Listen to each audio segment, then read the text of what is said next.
let me just share a little bit about Marilyn with you guys, and then Marilyn and I will have a conversation for about 15 or 20 minutes where you can get to know a little bit more about her work, and then she will launch more fully into a lecture where she will share and start getting into some of the more concrete activities of the work that she's doing. So I think that will be really exciting.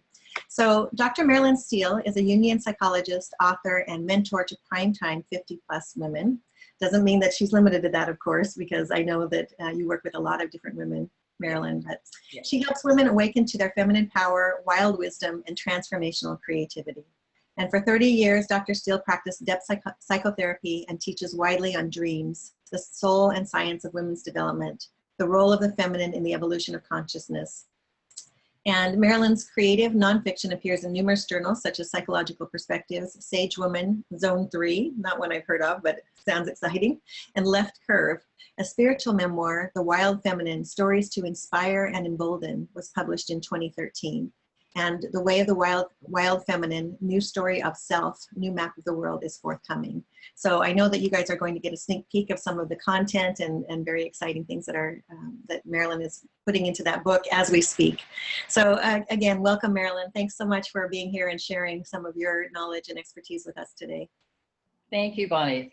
Delighted to be here. And I'm really beginning this love affair with the internet and technology, which has not been my first love, but it's wonderful to be able to connect to people from England and Texas and Mexico, and you know, it's wonderful. It's really what I envision for women of the world. So this is yeah, I'm really glad you say that. I mean, you know, technology for me, it's kind of a love-hate relationship. You know, I am terrified of it, but I have always been one to start looking at it early to adopt it because I just see the tremendous potential in it. And so, yeah, it's exciting. It's all kind of an experiment, and I just welcome you and thank you for being here on the journey with me.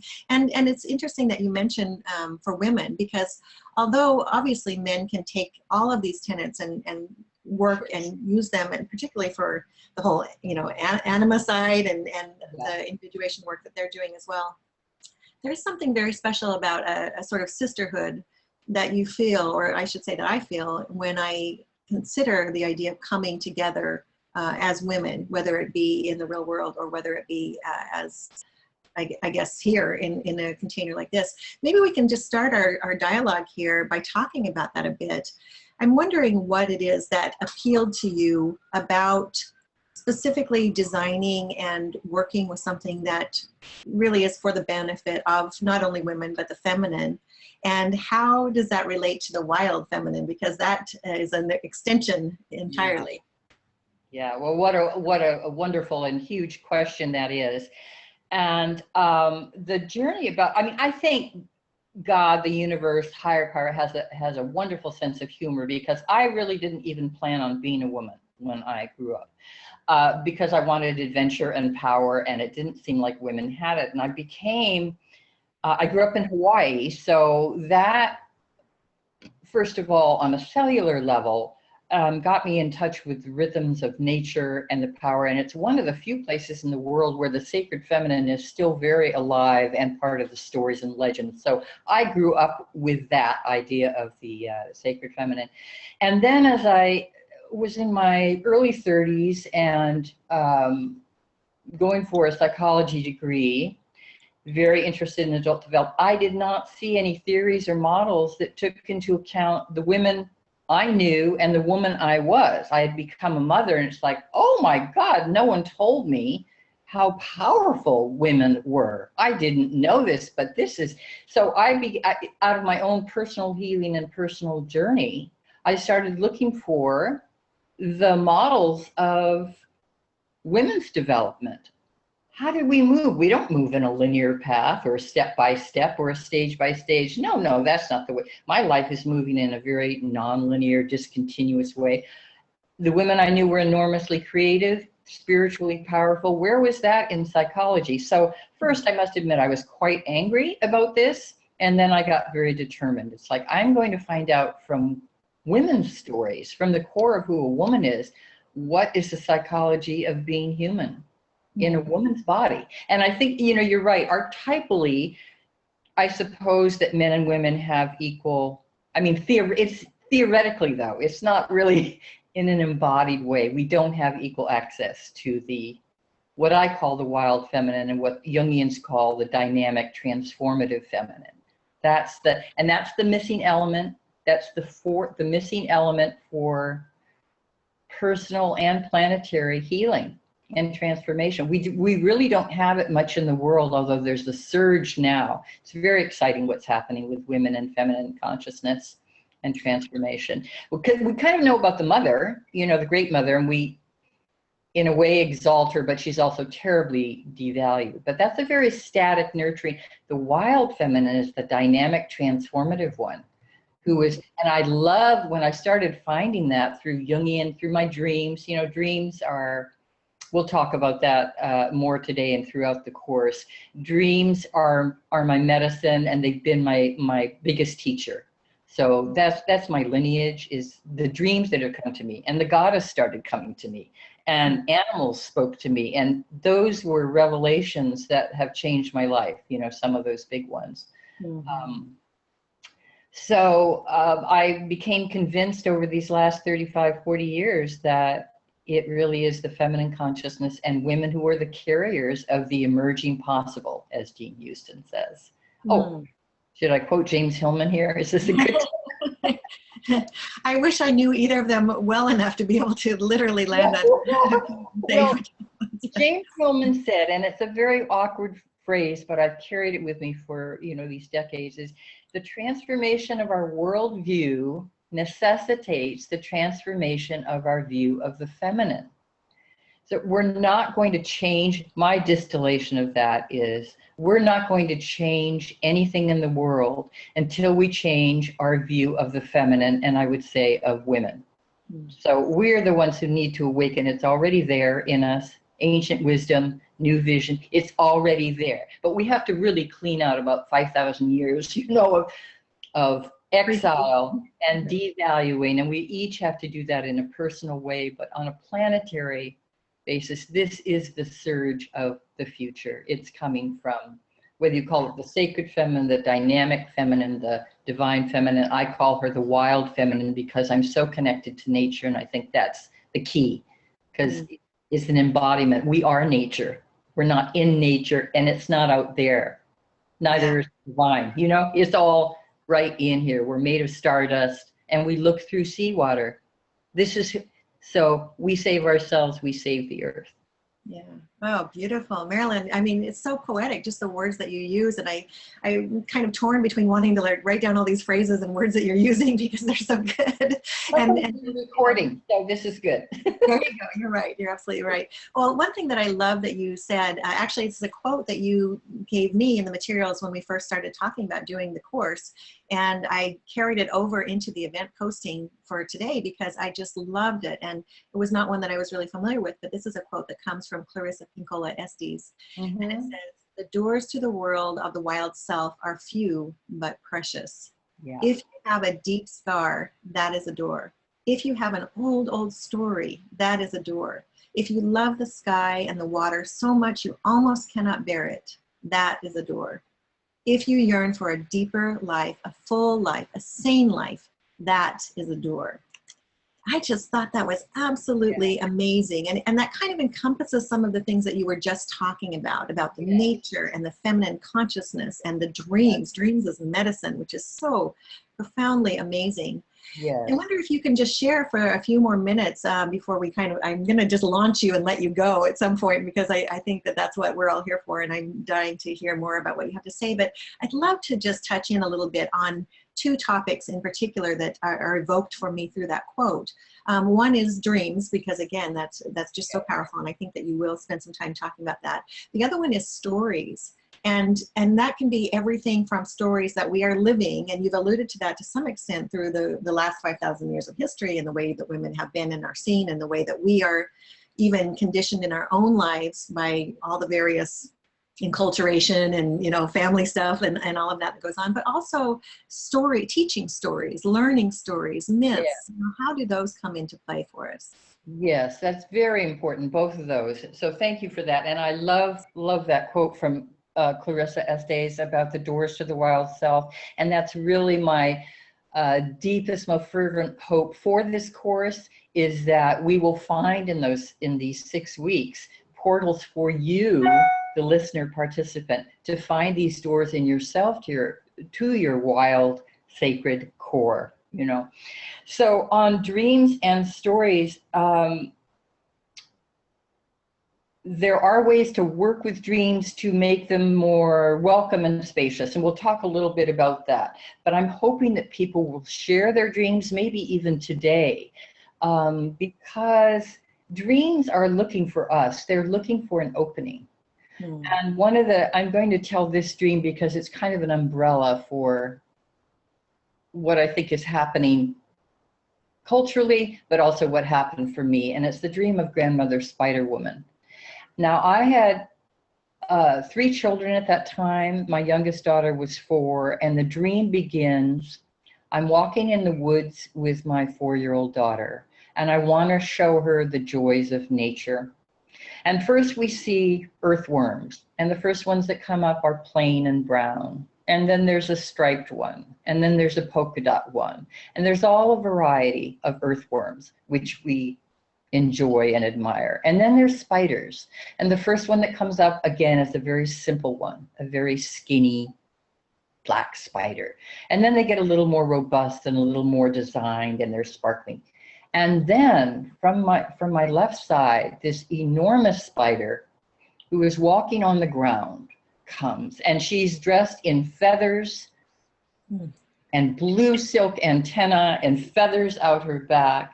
And she beckons to us, and I'm holding my daughter by the hand, mother and daughter, and here's this enormous spider with feathers and sparkles. How could we not follow her? And she indicates that we're to take this path into the forest, deeper into the mystery and the unknown, as we know.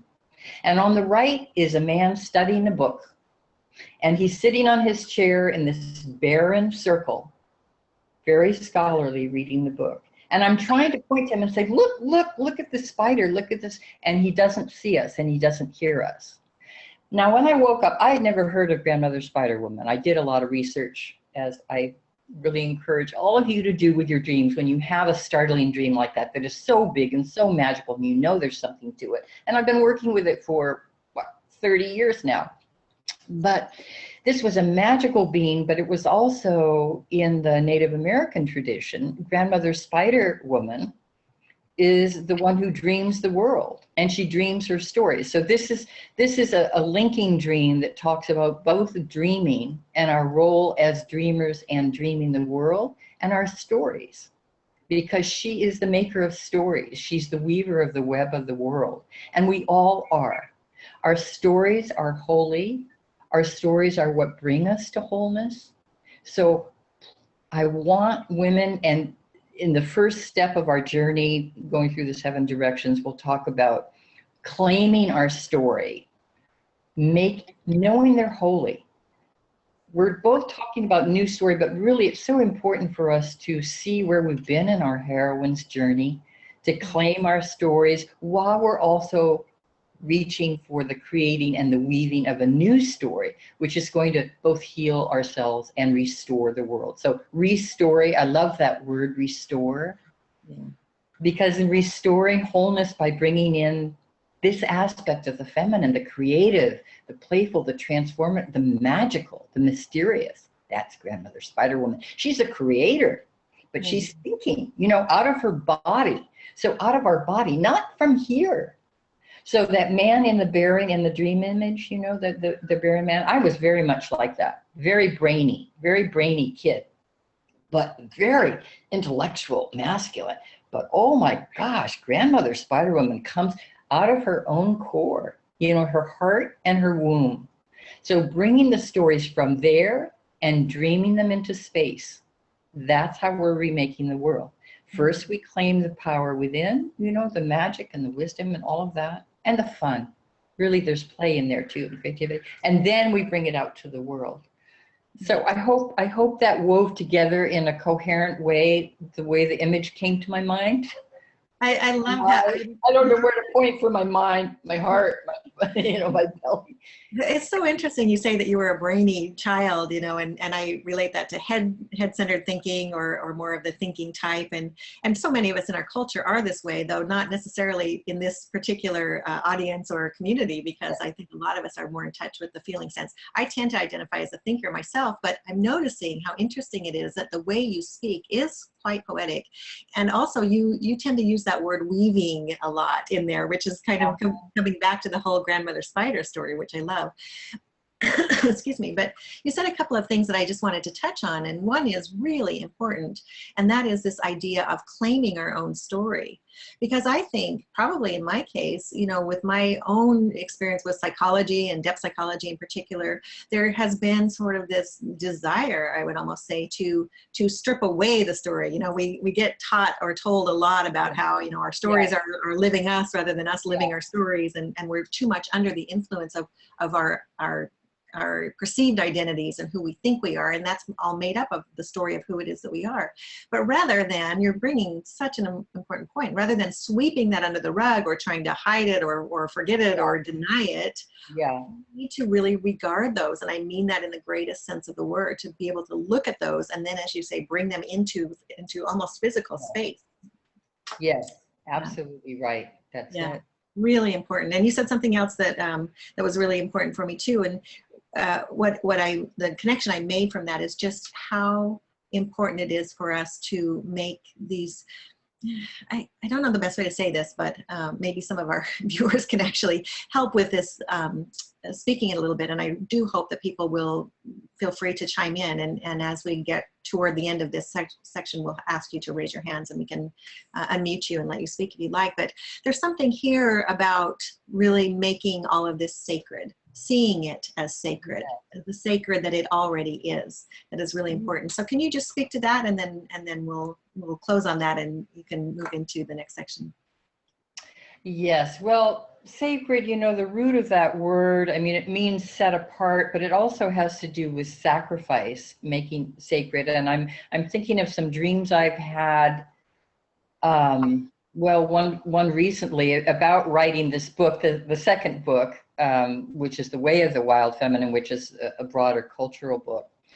And there's this, I'm dreaming a lot about writing and books. And in one of the dreams, my OBGYN is out of town. She's on vacation, and it's Susan Griffin, you know, who wrote The Woman in Nature way back when. And I was like, oh my God, how can I bear this, you know, without her? And then I remember that I actually know, because I've already birthed 3 babies. And then I go, and I've birthed 2 books. So I know how to do this. And it reminded me when I woke up that women know this. It's the sacred and the ancient wisdom is already within.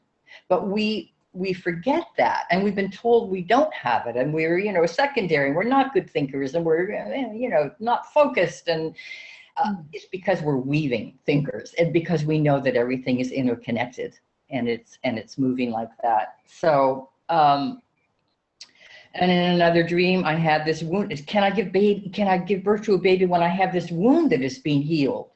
And it was like, in the voice in the dream said, yes, you know, you are being healed. You are being healed.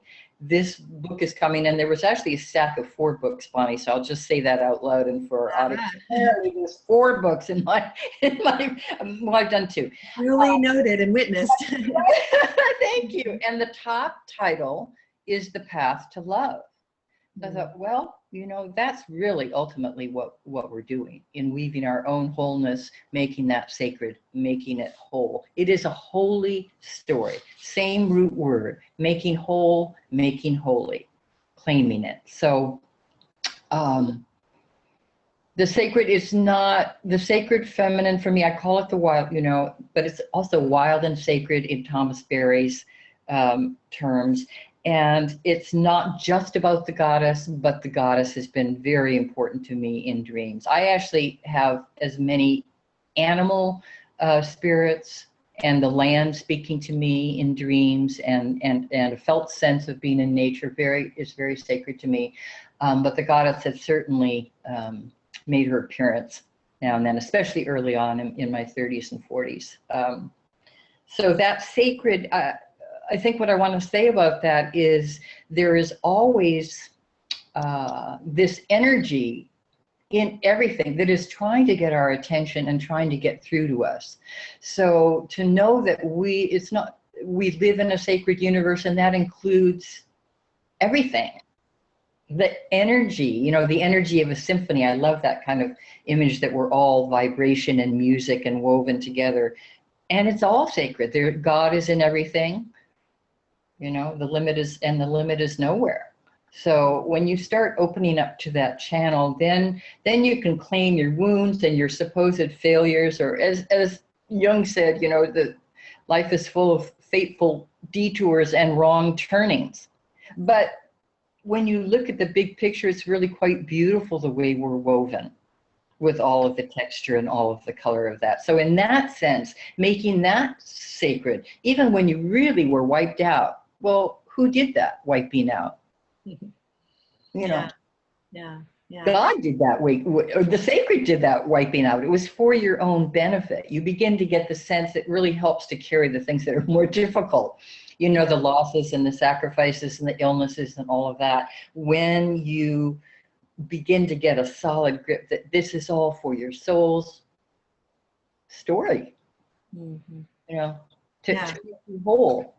It's so beautiful. The image that's coming to me as you speak is that of a tapestry. And of course, we are each our own unique, rich, amazing tapestry. And you're right. It's just some of those times that are difficult are just a different kind of stitch in the pattern. But it all contributes to that overall pattern, which is just so stunningly beautiful. We're starting to get some comments from people in the audience. So this is great. So I just want to read this one since it caught my eye right here. And this participant says, I'll be 56 tomorrow, and Tara came to me in a dream in my early 30s, and she's back with a greater intensity right now. So it's so exciting to hear those kinds of things, and I hope that we hear more of those. Why don't we, Marilyn, you can comment on that, but I want to just let you go with this, and I want to get off the camera and just let the focus be on you. You have so much to share, I know, and I'm really hoping we have a few minutes at the end. So I'll come back in a bit. If you need something, I'll be right here. I'm just going to stop my video for everybody and then let you go ahead, Marilyn. Okay, thank you, Bonnie. Thanks, everyone. Thank you for that last comment, and I want to, so do you see me? Yes. Okay, good. Happy birthday to you, 56. What a wonderful age. And I'm so glad that Tara is coming back to you. I find that too with big dreams, that they grow, the figures or the animals or what, as you grow older. And it's such a rich reminder that as we travel this spiral path of our lives, the themes may be the same, but they become richer and larger because there's more of us expanded. We're becoming expanded and richer all the time. I'm going to resist the temptation to share a dream about a snake with you and see if we can, because I want to introduce you to the outline of the course. Now I'm going to try something technology-wise. As I say, I really am becoming much more in love with technology, but this morning we couldn't figure out really how to do the PowerPoint slideshow that I wanted to introduce for the overview of the course. So I'm going to see if I can share at least the images with you. No, that's not going to work. So that'll be for the first week of the course. We'll have that worked out. So this is the way the course is going to go. I want to define a couple of terms for you. And the first one, of course, is wild. What is it to be wild? Well, here's a prose part of that. To live in a wild state is living in a state of nature, exuberant and luxurious, like the wilderness is. It is a state of freedom, of extravagant subjectivity, complete, whole, and undiminished. And in following the laws of our own nature, what we love aligns us with our soul purpose, aligns us with the power of our wild soul sovereignty. So when we are wild, and you know, when I first started talking about this wild, much less the word feminine, some of my colleagues, especially women that I knew in business and corporate, said, oh my God, don't talk about the feminine. Don't talk about wild. You know, you're just diminishing yourself. Well, I'm so happy that the word wild is being seen more and more. And this is why, because it shows that we're connected to nature, that our nature indeed is untamed, then it is undiminished. When we are wild, we are free to be ourselves, to follow the laws of our own nature. And we're extravagant and we're enthusiastic, and that means filled with the spirit of God, of the goddess. So being wild really means being free to be yourself and follow the laws of your own nature. And it shows that we're interconnected and interdependent. So there are kind of two. The structure part of the wild feminine is an archetype, and in Jungian terms, it was first, I first learned of it through Erich Neumann's work on the elementary and the transformative feminine. Oh, I was very intrigued by the transformative feminine because that's the creative one, and I'm an artist. And then Gareth Hill did this work on the static and dynamic archetypes. And the three that we know the most about, of course, we know a lot about the masculine, the static and the dynamic masculine, and we know about the static feminine, the great mother. But we do not really value much or make room for the creative transformative feminine. So as we know, well, the map of the psyche and the map of the world are reflections of the same story. So as Jung talked about science being just a story, another myth, the myth that we have is the myth that we are separate from nature and separate from each other. But this is changing. So the stories of the feminine are coming through women, yes, but they're also coming through science and spirituality. Science and spirituality are beginning to be reunited, because in new science, we are interdependent. We're finding out that we're actually interdependent. So what we know as women being self and other, we also are finding in science. And this is why I say that the wild feminine speaks with the voice of new science, because she speaks in ancient wisdom and she speaks in interdependence. So with our stories, we use this new map, as Bonnie and I were just talking about. When you claim your own story and make it holy, you're also healing part of the world, because we have not had women's stories and the true stories of both our wounding but also our power. So in this 6-week course, it's kind of come from dreams and also things that I've just combined that made sense to me through my dreams. And it's like a medicine wheel. I'm using 7 directions. And it's not, and these are the directions. So this is where we're going to start. We're going to start in the west, and then we're going to go to the east, then the south, and then north, and then the 3 directions of the above, the below, and the within. And with each of these directions, as we travel them each week, there will be image, there will be poetry, there will be space for your stories. Because what I want most of all is for you to have an experience and to find within the connection to the elements. Yes, the elements of water and air and earth and fire. But I want you to find an awakening within of not just the elements, but your power to transform, your power to create, and to give voice to what you've always known, and the new things that you're discovering. And you know, one of, as Bonnie said too, in her description of me being mentor to primetime women 50 and above. Yes, it's not exclusively women 50 and beyond, but in Jungian terms, and in my work as a psychologist and a creative person, there's something that begins to gather. There's kind of an energy and a creativity. Some of it is external, some of it is the freedom from perhaps family responsibilities or a career, or maybe you're just bored stiff, or you've been fired, or something has happened to you. The soul is beginning to gather itself for your claiming your inner authority and your power as a wise woman. So wild and wise go together for me. And, you know, no one's talking about the great wise women and the grandmothers, but we are on the front lines of the deep work of evolution and new consciousness.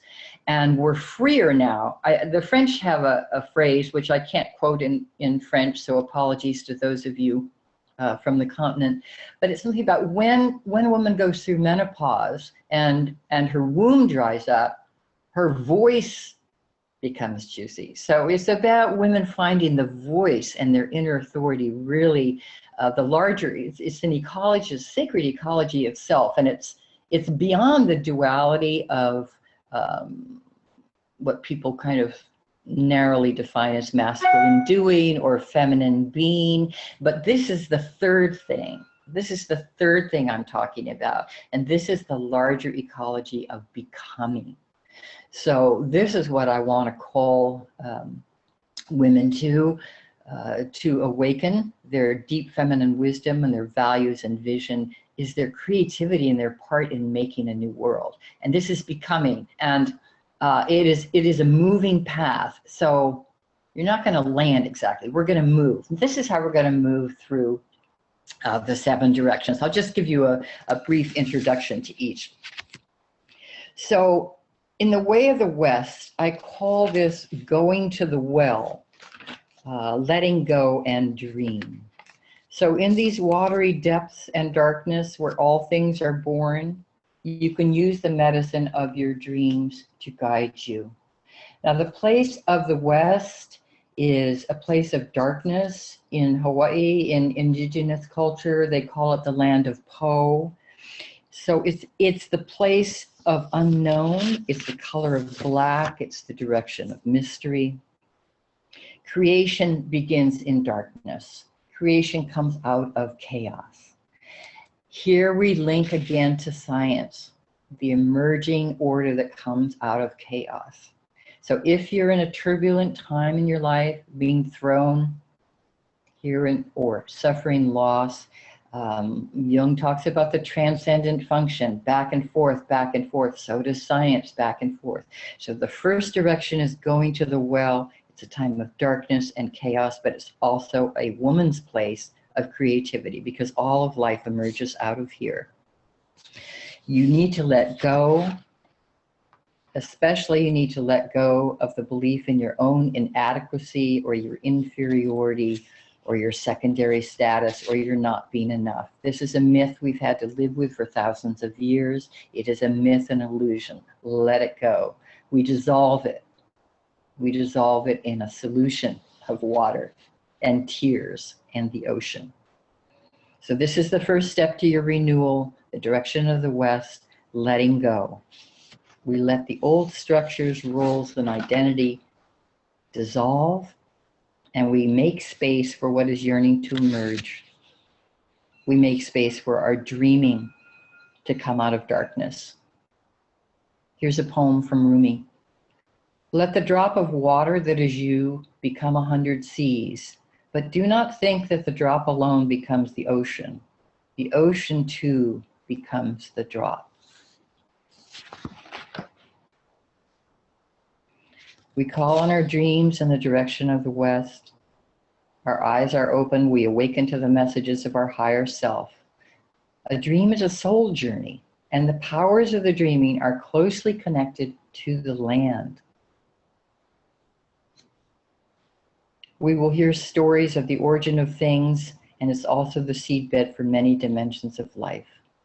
So we'll work on our dreaming in the way of the West, because they show us what our soul wants in life. And we will learn to take action to honor those wishes. That's the very heart of healing, It'll restore our natural vitality and our good fortune. They will help us move beyond the ego into the deeper soul life, remembering our sacred contracts and reclaim the wild, sacred knowledge that belongs to us to use for the healing of ourselves and the world.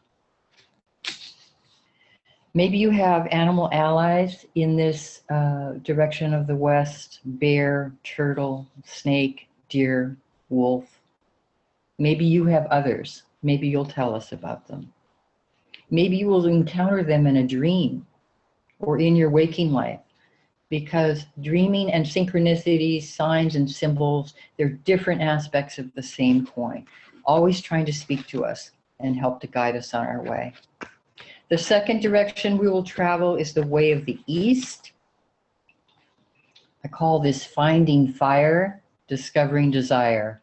And in about 10 minutes, I'm going to circle back to the East and give you a little taste of how we'll move in the course, so that you can do some reflecting and engaging and imaging on your own. And I'm not sure why I decided to start with the second one, just to give you a taste of this, except that, and you can't see this right now, but except for a dream of the lion goddess.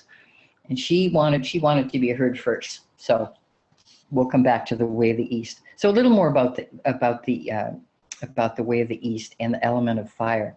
So you've crossed the threshold, you leave your old story behind, and now it's time to look for sparks of new life, light, enthusiasm, inspiration, and to really remember, and again, in claiming our stories as holy, to know that you are divine and you have a divine spark within you, and it never goes out.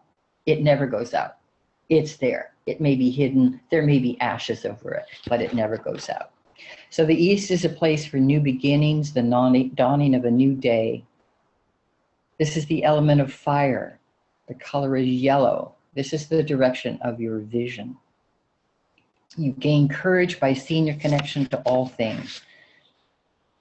From the East, we gather the power of fire, the courage of the lion, the energies of transformation, the vision of eagle.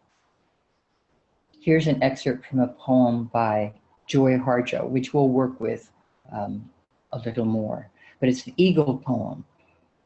To pray, you open your whole self to sky, to earth, to sun, to moon, to one whole voice that is you, and know there is more.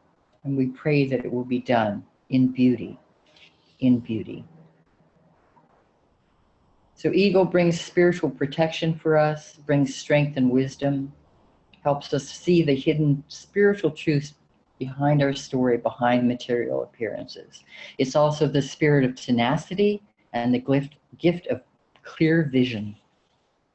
We will call on Shakti, the feminine energy of the chakras, on Sekhmet, the lion goddess, who was the lady at the place at the beginning of time and one who was before the gods were. She's also the goddess of transformation, an enlightener, an empowerer. She's one who never misses an opportunity. She's the lady of books, wonderful things in the direction of the East, the fire.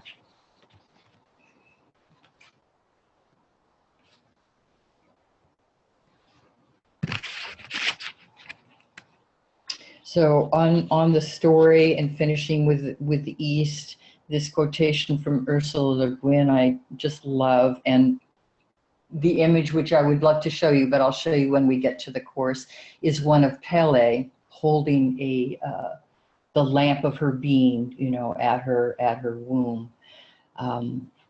Because we as women, we as wild women are looking for new lands, and we have the power to bring them into being through our fire. And remember, fire is transformation. It destroys, but it also transforms. And out of the ashes of our old lives come new lands. This is what Ursula Gwen says about fire and about women. We are volcanoes. When we women offer our experience as our truth, all the maps change. There are new mountains. This is the power of your story, your true experience. This is how we remap the world, out of the fire of that. we really have the force to create a new land. Okay, just a short outline, and then we're going to come back to the way of the East. So then we're going to go to the South, the way of the South, and I call that root to rise, divine design. Is how you align your soul. And this is the way of the earth. It's a place of innocence and play, the place of feelings, the place of being in your body. It's also the place of small steps. I love the image of the mouse, which comes from Native American idea of the South. But it reminds me, and should remind us, that you know, the way of the mouse is very small, but what a mighty little being. And you can make your new life. That's where you, in the earth, through your body, use your eyes to discriminate and really cherish and honor each small step that you take. You might call on your animal allies of mouse, coyote, lynx, cougar. Grandmother Spider Woman was, I think, a great earth sign for me, even though she's also a thinker and thinks things into space, but she definitely came out of the earth and reminds me to stay in my body and the wisdom that we have. So that's the way of the South. It also has to do with health, and in the week that we deal with the direction of the South and the way of the body, we'll also be speaking about ways that you can be healthier in your body, because you know we need strong containers as well as open channels, but we really need the container. And whether it's hiking in nature or yoga or swimming or dancing to your favorite music, that's a wonderful thing that I use, because but make a promise to yourself to honor your body. And this is another way that we move down from our head, thinking things through, thinking that we have to think out the next step or figure it out, and really moving into the wisdom of the body and into the heart. So we need to be rooted in a healthy body and a strong body. If people are interested, they can let me know about eating and food, and because I've done a lot of work for my own healing in the last few years about that, we may or may not do that. Here's a quotation again from our beloved wild woman Clarissa Pinkola Estes about the body. The body is not the container of spirit, but the teacher of spirit, whose role is to protect, to control, support, and fire the soul and the spirit, to fill us with feeling. The power is in the body, however it is shaped. So the power is in the body, however it is shaped. And let me add, it is holy. Your body is holy. Then we go to the way of the North. So the fourth direction I call wild wings, wild freedom. And this is a place of wisdom, a place of work, and the place of the giveaway. This is especially a place for elders. The element is air. This is where we use your imagination, your skillful thinking, your multidimensional capacity to solve problems, to be creative, keeping in mind the seven generations. And I think women do that quite naturally. We keep in mind, if we are awakened as feminine beings, not women in a man's suit, but women as awakened wild women, we keep in mind the big picture, the impact on 7 generations ahead, our grandchildren, if you are lucky enough as I am to have them, but you don't need to have children of your own to care for the women, for the children of the world. So the North is a place of wisdom, mountains of knowledge. You learn to complete and fulfill your vision in a balanced way. This is where we share what we've learned, making space for spirit to embellish and surprise us. We finish what we began. There are ways to free ourselves from the paralysis of fear and to let it go and share it. Hummingbird is one of the animal allies of this direction. The mountain, of course, teaches us so much. We'll talk about the the wisdom of the mountain, thinking like a mountain. But I will also share with you, and we'll do some engaging with hummingbird medicine. This is how we grow close to heaven up here in the way of the north, and find the song that we have to sing together. Just one more note about hummingbird before I leave her, because she's so gorgeous and she gives me such joy to remember how small she is and what courage she has. And that's what's being asked of us too, to each do our own small, sing our own small song, do our own small contribution, our own drop of water, yes, but how courageous she is. And this is what Great Spirit is asking for us. And it's joyful to do this. This is a joyful act to give our offering. Now the final 3 directions, and then I want to leave some time for you to engage with the way of the East and with fire. In the final directions, so we've gone west to east, south to the earth, north to the mountain, and to the air. And in the final 3 directions, they're above, below, and within. And the image and the dream story, which is a teaching story, so again, it's dream and story together. And the teaching story that I'll introduce these final 3 directions with, not today, but when we do the course, is a big dream vision that I had called Singing in Tree. And it's about a dream about my mother and I being together, asked to sing this song that we've sung a million times. It's a Latin song, it's a church song, it's a song of the patriarchy. And we've done it so many times before, dozens of times. And we're standing on the stage and I have forgotten the words to the Latin song. She's furious at me, as indeed she was in waking life. But anyway, that's another story, a longer story. But in this dream, I no longer can hear the voice of the patriarchy as clearly. I've forgotten the words that I'm supposed to say. And here religion begins to change, because on my musical score, the song that I'm singing in this dream doesn't have words, but it's an image that grows up out of the paper of the musical score, out of the pulp, the body, the very body of the paper. And gradually it takes form and it takes shape, and it's an enormous tree, an oak tree. And that's my musical score. There's more to the dream, but that was the image. And when I woke up, I thought, oh my God, how am I going to learn to sing in tree? And this, I feel, is what we women are being called to do. How do we sing this song that comes out of the earth speaking to us and dreaming through us, and out of our own body and through our own hearts? And Jung said this. He said, the knowledge of the heart is in no book or the mouth of any teacher, but grows up out of you, like the seed from the dark earth, the green seed from the dark earth. So in the final 3 directions, we'll go above, below, within. We'll start with that teaching story and we'll engage with each of the direction. But the final, we end up in our hearts, following the law of love, which is the point of all of this anyway, all of this traveling.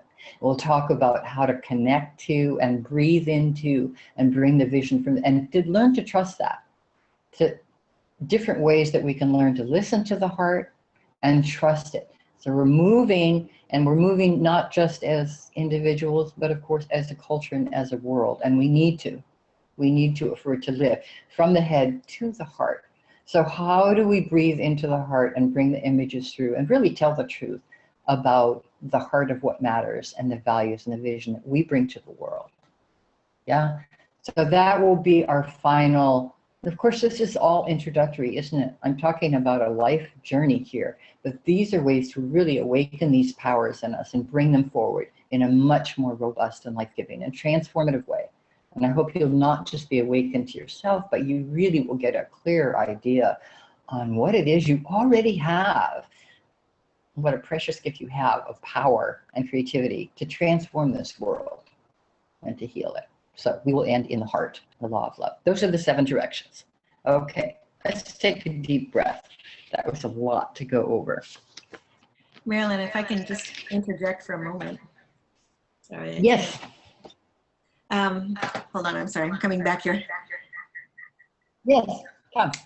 I just wanted to remind everybody who may need to go at this point. I know some of you only had an hour, and I apologize for echo. I can't get away with that, I guess, at this point.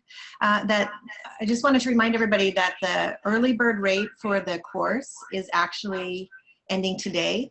So if you are considering it, if you are feeling that little whisper somewhere that says this might be a good thing for you, I wanted to just make sure that you all know about that.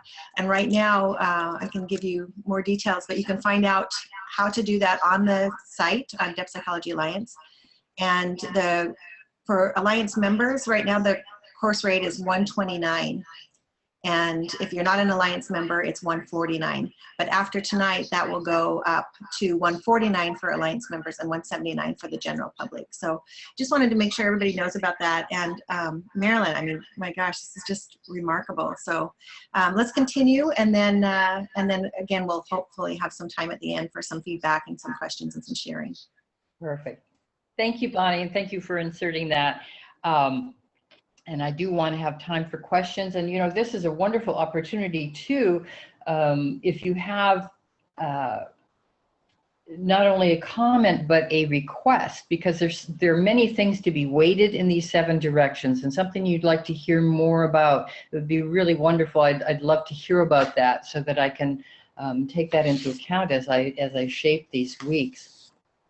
All right, just to give you a chance to kind of engage the way that we will be doing during the 6 weeks, to come back to the way of the East. And the Eagle poem that I mentioned to you, we'll start with that, and I'll read the Joy Harjo's poem. To pray, you open your whole self to sky, to earth, to sun, to moon, to one whole voice that is you, and know there is more that you can't see, can't hear, can't know, except in moments steadily growing, and in languages that aren't always sound, but other circles of motion, like eagle that Sunday morning over Salt River, circled in blue sky, in wind, swept our hearts clean with sacred wings. We see you, see ourselves, and know that we must take the utmost care and kindness in all things. Breathe in, knowing we are made of all this, and breathe, knowing we are truly blessed because we were born and die soon within a true circle of motion, like eagle rounding out the morning inside us. We pray that it will be done in beauty, in beauty. So there is more of you, and perhaps fire, here we are in the way of the East, and perhaps fire has taken something from you, burned you down to the ground, left you in ashes. Your soul story is your medicine, and all stories are holy. They contain universes. What is your deeper life calling you to? What wants to rise out of the ashes? Here's some ways that I would ask you to write, perhaps. Now, if we're doing it in the course, there will be 10 minutes to write. Right now, let's just take in the question and spend a few minutes maybe for you to reflect on one of these things. Is there a poem or an image of fire that has spoken to you? Choose one of those, or a dream image that you've had, and write for 15 minutes. Is there a time in your life when you were consumed by fire, the fire of loss, the fire of despair? How did you find a safe place? You're here, you survived. How did you find, oops, there's my timer. How did you survive? How did you find an oasis, one place to stand? Because often fire takes away everything that, or as Rumi says, burns 1,000 veils off of us to get us to our essence. So how did you find a place to stand, to shine? In Hawaiian, there's a word called kipuka, when the volcano comes and covers the land, there's a sacred place that is left, that is not destroyed. Or here's another question about fire. What seeds were released by the fire in your life? Because as we know from pine trees and from the horrible forest fires, some seeds can only be released by fire. They can only be generated by that kind of transformation. So let's just take a couple of moments and see if one of those speaks to you to help you find your soul's desire and some space for the new story, for a spark of energy, for the new story to emerge.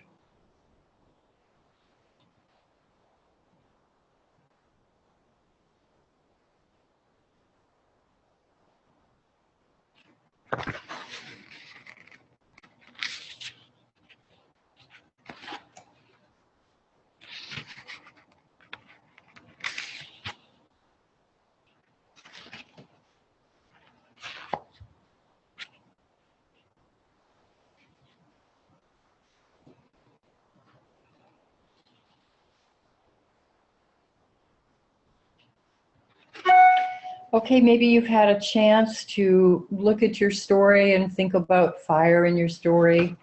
If not, we'll have time, of course, during the course to do that, to look into what the fire has done and what it is, how it has changed your story. And we'll talk about Sekhmet, who came to me in a dream. Oh, I've learned so much through my dreams, things I've never known. I didn't know about the Egyptian solar goddess, but I dreamed about her in 2012. I'd always been a lunar kind of feminine person, but now I'm kind of on fire about it. So I'll tell you how Sekhmet came to me, and perhaps she can inspire you as well. The last note about fire and what it can do on the course of your life, your heroine's journey, is we don't travel step by step. We really don't. We may be stuck for a long time. We may be in chaos. Fire may wipe us out. But when we leap, it's a leap into a new order. It's not minuscule what happens to us. At times of great transformation. So there are many practices that we can use to work with fire. It's such an awesome elemental force. And to find the desire of your souls.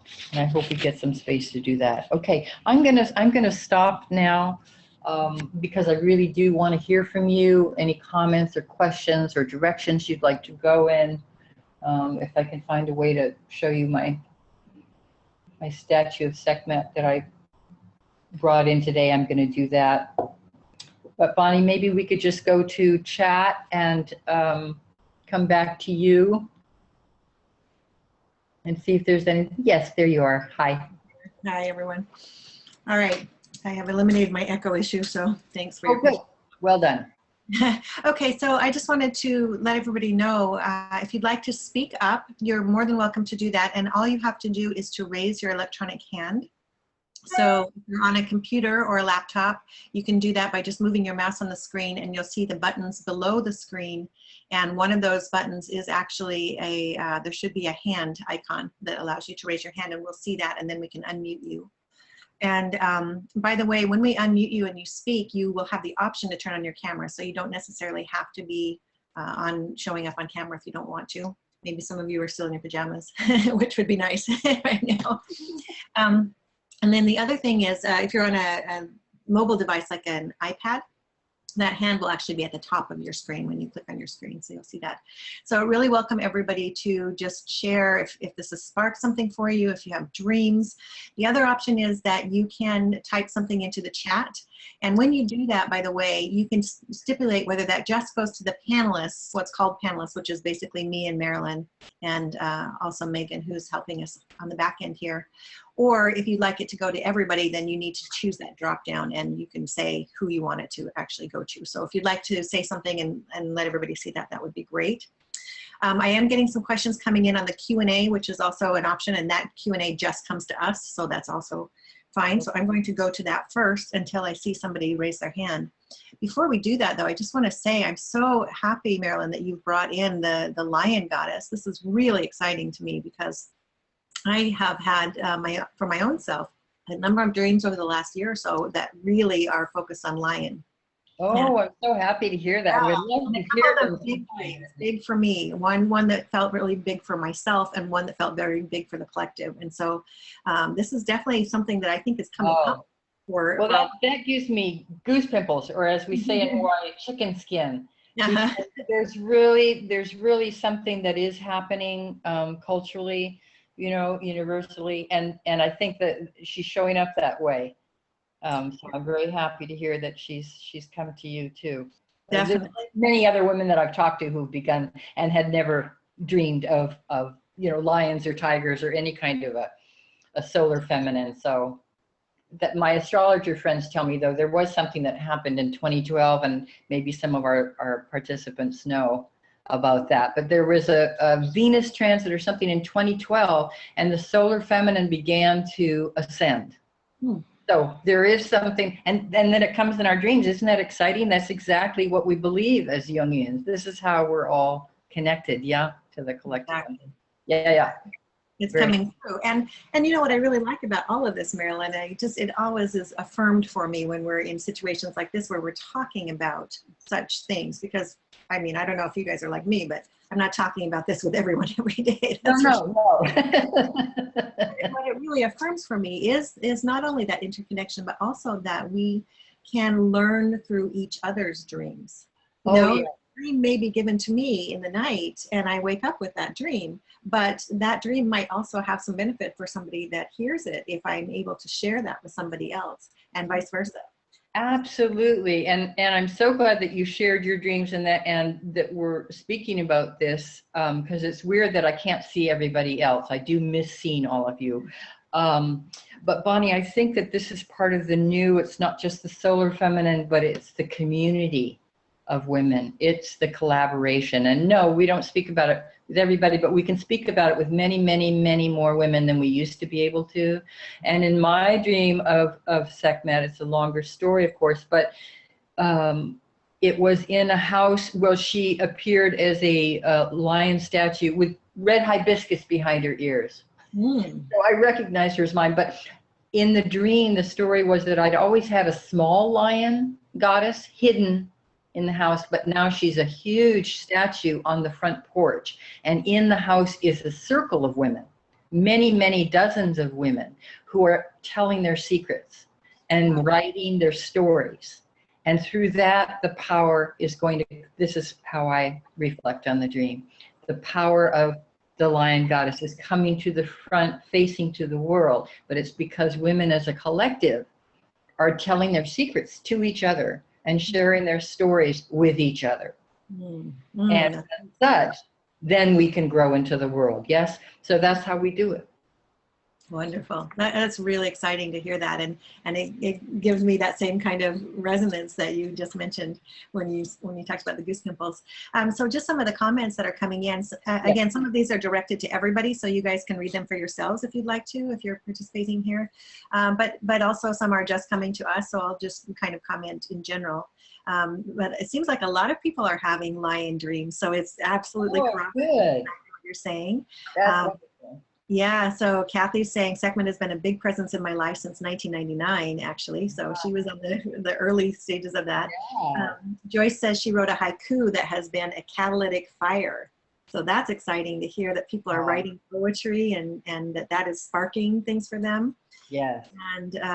And Lucy says, just spent a week at Florida Mayo, one of the Council of 13 Indigenous Grandmothers, really interested in these old feminine strength stories.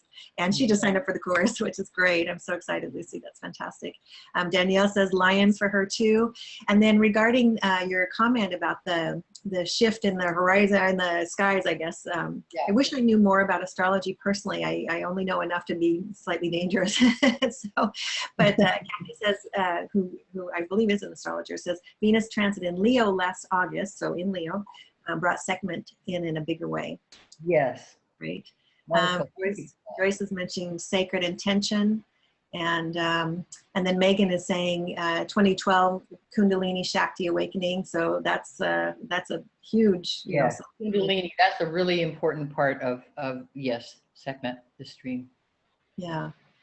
Yeah, and then Elaine is talking about just that this is really touching and amazing, and I think all of us are feeling that at this point. And she says she's a recent graduate of counseling psychology and has been tending the fire and tender shoots of the new direction and calling in her life moving forward. And so she's honoring this as an authentic and honorable way of showing up in the world. And she's having turtle dreams. So I don't know what direction that's related to. I don't know if you know that. Oh, now who is this who had turtle dreams? This is Elaine. Elaine, we may have spoken. Yeah, turtle is a one of my spirit allies.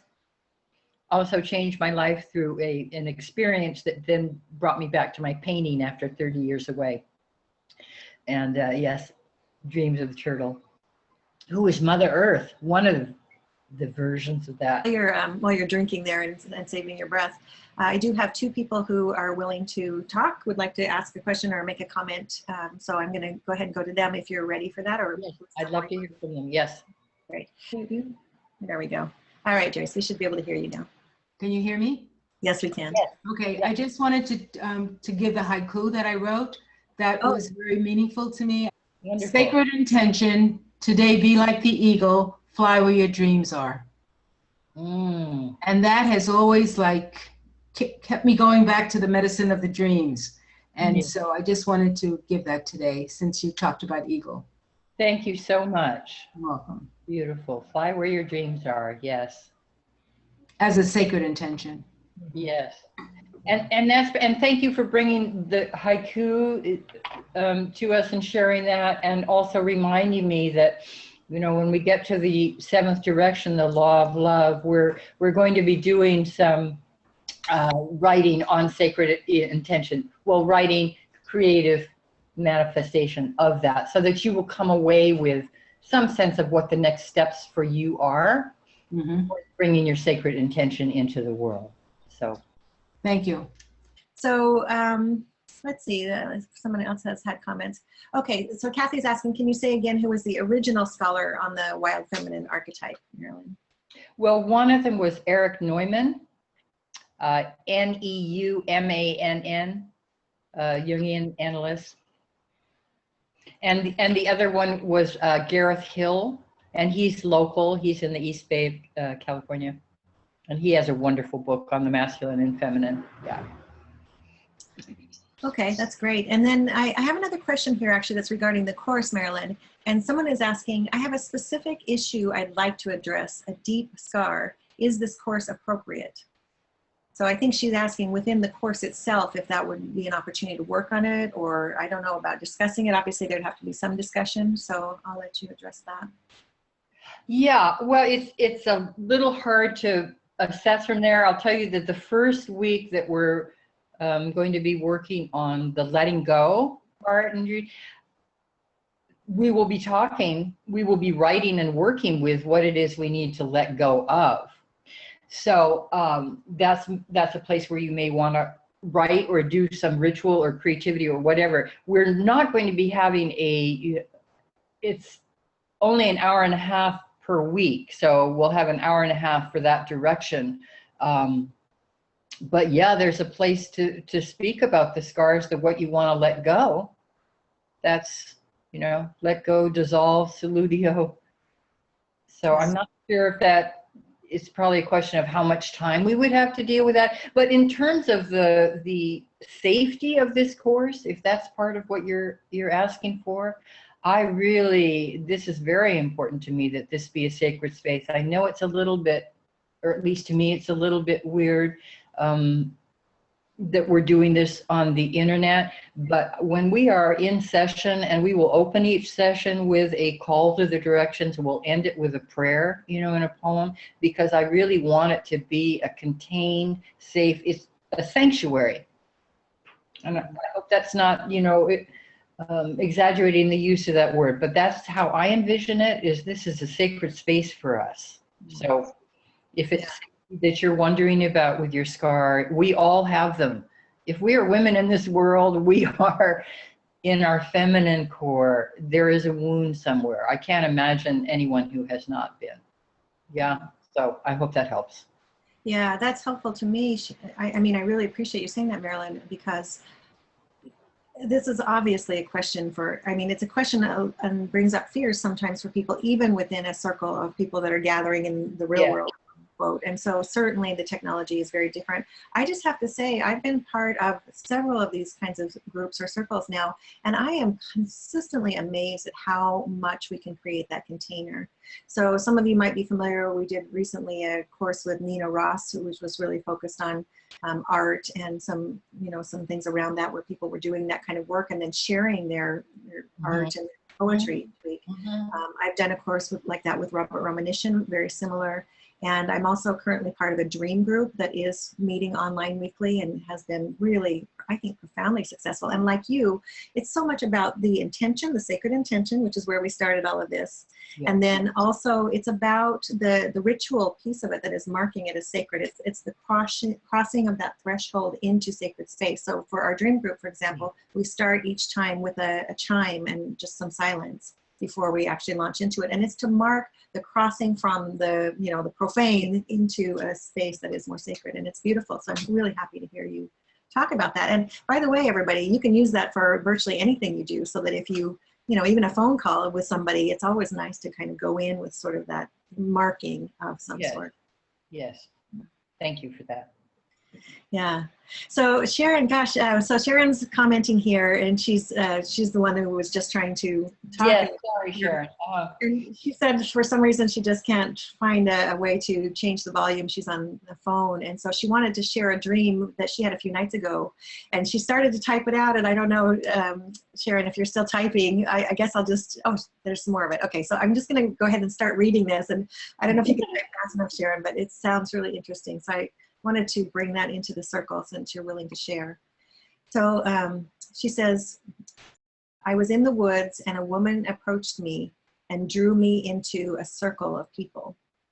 And we all held hands and sort of danced in a circle. They were singing a prayer in a foreign language that I didn't know, but I understood the beauty and the praise to God.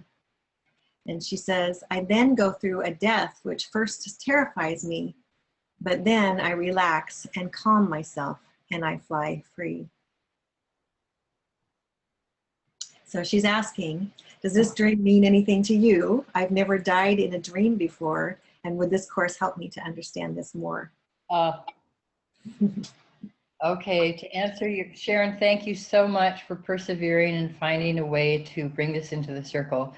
Okay, I don't know if you can see me or not, Bonnie. I'm not sure if I'm visible. But yes, you're always visible. So. Okay, but I am in tears. So does it mean anything to me? Yes, indeed it does. And second question, you've never died before in your dream. Yes, I hear that. We do talk about death in this course. This is part of the way of the West. It is also part of fire. You know, as I was talking about, death of old identity, death of a part of yourself, an old life. There's a poem that I use in the course a lot, or the courses a lot. We must come to the end before a new beginning can come to us. And the end doesn't mean you just tuck something away. It means a death. I mean, changing yourself in a deep, soulful, transformative way does involve sacrifice, does involve death. It's death of a part of you so the new life can emerge. But it's not an easy, it takes courage. This is a beautiful, beautiful dream. Much more to be said about it, that you're in the woods, that there's this foreign language, that you're dancing, that you're with others.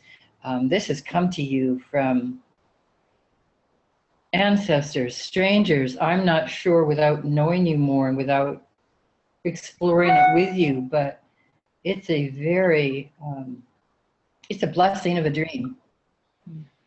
It's a blessing of a dream. And here you are, something new in you is wanting to be born. Something is birthing in you. And something must die in order for birth to happen. That's Yeah, so we will be talking about that Yeah. in all the directions, I imagine. Yeah, I suspect that will come up, but it's such an archetypal theme, to your point, and it's reminding me, of course, of the shamanic traditions. And in most, if not all, of the shamanic traditions, often the initiate has to go through some sort of death in order to become a shaman, because if he or she does not, then there's no way that they can bring back the gifts from the underworld and introduce them into the community. So it's a profound. I mean, on some level, it's very much an initiation.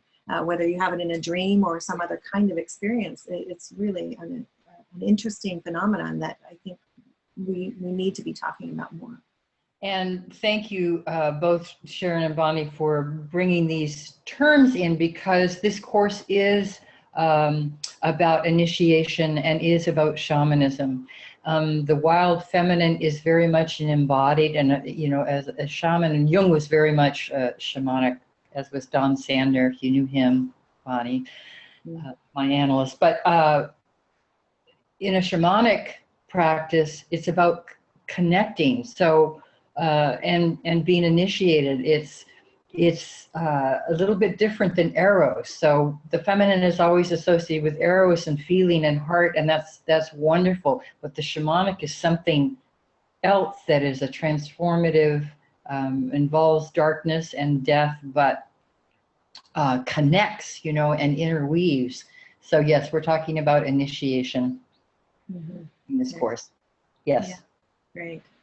Great. Well, we're coming to the end of our time together. So welcome any other further comments as we begin to wrap up here. And just a kind of closure, I think, from Sharon. She's just saying that she has felt that she's personally experienced kind of a long living death over the past 8 years due to some things going on in her life. And so she's grateful and expressing her gratitude for your response, as am I. Thank you. And Bonnie, are we on the chat? Are you looking, can you see the chat from where you are? Yeah, and you could see it too if you, you know, obviously it's hard to take the time to stop and there I can go. Okay. Yeah.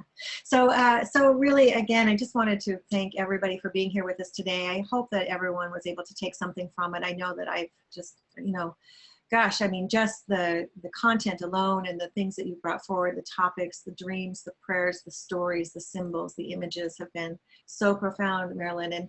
And not only that, but just this feeling of being connected. And you're just such a, you know, you're an elder for us. And I'm just so grateful to have you here and that you're willing to share your knowledge with us. And this is really important, that we all go and give back once we have that expertise and knowledge. And yet it's a journey, so that's going to be different for everybody. And I think we all know the time is right, but I just am so grateful that the time is now for you. So I wanted to just remind everybody again that the early bird rate ends tonight. So if you are interested in the course and something has spoken to you here, in this last hour and a half that we've been together, please feel free to sign up for the course. If you have any issues, you can email us at info@depthpsychologyalliance.com, and I can try to help walk you through that process. If you register today, the cost for the 6-week course is $129 for Alliance members and $149 for non-Alliance members. And as you all probably know, it is free to join Depth Psychology Alliance. It's simply a matter of going to depthpsychologyalliance.com and clicking on that button. And the prices tomorrow, beginning tomorrow, will be $149 for Alliance members and $179 for everybody else. So thank you again, everyone, so much for being here. Marilyn, gratitude to you. I just wanted to close us out by reading this other quote that you had included here. While you're looking for it, can I show you something? Absolutely. Last 2 minutes. Okay, for you and for the participants, I often draw a tarot card from the Mother Peace deck, and this is the one I got this morning, and it's called Healing the Earth. If you can see the Ankh and the Earth there, Judgment. So this is the card for all of us. Vicki Noble's cards, the Mother Peace, so they're very unique because they're round. I've heard her speak many times and had a class from her once. She's really amazing. That's a beautiful deck. She is. And a beautiful symbol, healing the earth. I really love that we're coming together and that this is a theme that has come for us.